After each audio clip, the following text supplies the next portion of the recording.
E aí galera, beleza? Aqui quem fala é o professor Tiago e a aula de hoje é sobre as características dos seres vivos, parte 2. Vamos lá? Nesta videoaula iremos abordar as outras 3 características dos seres vivos, que são ter irritabilidade, se reproduzir e evoluir. Então, vamos começar com a terceira característica dos seres vivos, que é ter irritabilidade. A irritabilidade é a capacidade que os seres vivos têm de responder a algum estímulo ambiental. Por exemplo, na savana africana, os predadores, como o guepardo, ao avistar sua presa, no caso a gazela, inicia sua corrida em direção ao seu alimento.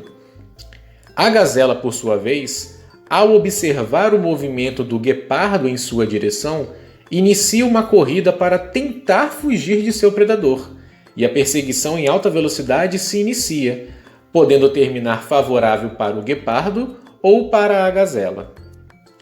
Perceba que tanto o guepardo quanto a gazela reagiram em resposta ao estímulo visual, ou seja, quando o guepardo viu sua presa, reagiu correndo em direção a ela.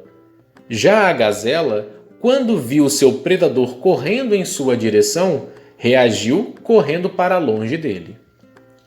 A irritabilidade também é muito comum no reino vegetal, onde os vegetais sempre crescem em direção ao estímulo luminoso, ou seja, todas as plantas crescem em direção à luz, podendo apresentar crescimentos retos e para cima, quando o vegetal recebe luz por todos os lados ao longo do dia, ou curvos, quando a planta recebe luz apenas de uma única direção ao longo do dia.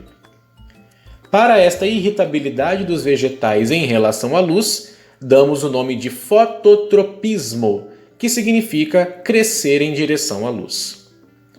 Com o fim da irritabilidade, vamos para a quarta característica dos seres vivos, que é a reprodução.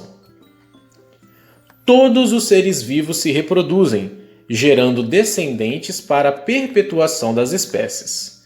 Ou seja, todos os seres vivos produzem filhotes para que a sua espécie não desapareça na natureza. Há 2 tipos de reprodução, a assexuada e a sexuada. A reprodução assexuada é aquela onde não há a participação de gametas, que são as células reprodutivas, sendo que ao final da reprodução assexuada é gerado um indivíduo idêntico ao seu original, ou seja, um clone. Este tipo de reprodução é muito comum em bactérias, que fazem a reprodução assexuada por bipartição, e em alguns animais, como as esponjas, onde acontece a reprodução assexuada por brotamento, permitindo a multiplicação rápida dos organismos da mesma espécie, porém sem variabilidade genética, pois todos são clones, ou seja, todos são idênticos entre si. E se alguma doença fizer mal para um organismo, muito provavelmente também fará mal para todos os seus clones.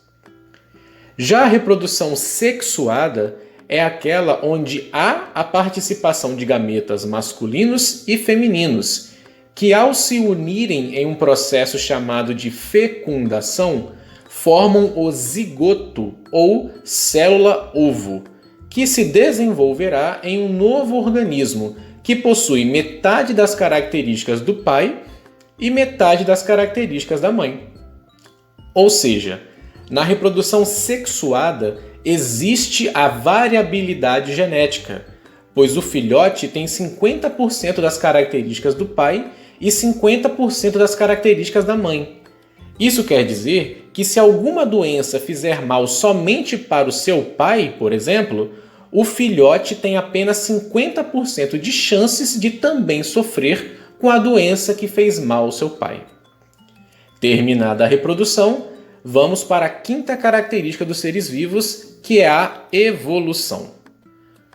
Todos os seres vivos evoluem, ou seja, com o passar do tempo, os seres vivos sofrem mudanças aleatórias em seu material genético, chamadas de mutações, que podem garantir novas características mais adaptadas ao meio em que vivem, aumentando as chances de sobreviverem, como é o caso do urso polar, que ao longo do tempo seus ancestrais sofreram mutações, criando membros mais musculosos e uma pelagem mais grossa, características estas que garantiram o sucesso do urso polar nas regiões frias do Ártico.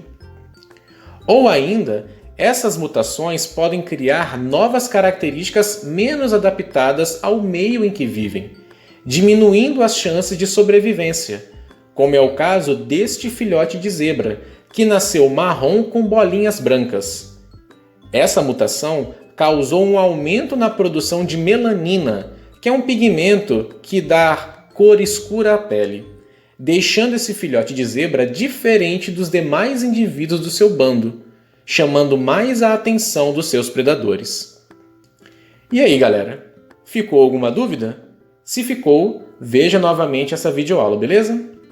Então é isso. Até a próxima aula de ciências do professor Tiago.